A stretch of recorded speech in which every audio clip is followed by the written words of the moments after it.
Saudara Lun, Anya Geraldi kembali mencurahkan isi hatinya lewat akun Twitternya @anya_selalu_benar. Dalam tweetnya itu, Anya mengungkapkan bahwa dirinya ingin berhenti jadi artis.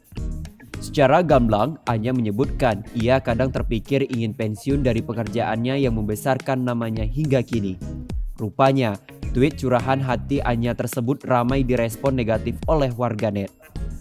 Kolom komentar dipenuhi oleh kritik terhadap kualitas Anya Geraldi sebagai seorang artis peran. Akun Twitter Vanuel Wendy mengatakan, "Jangan kak, acting kakak belum bagus, kalau udah bagus baru deh pensiun." Anya Geraldine tengah menjadi sorotan berkat perannya sebagai Lydia Danira di serial layangan putus. Di serial tersebut, Anya berperan sebagai pelakor beradu akting dengan Reza Rahardian dan Putri Marino. Bagi Reza, Anya merupakan seniman yang mudah diajak bekerja sama. Anya Geraldine memulai karirnya sebagai seorang selebgram.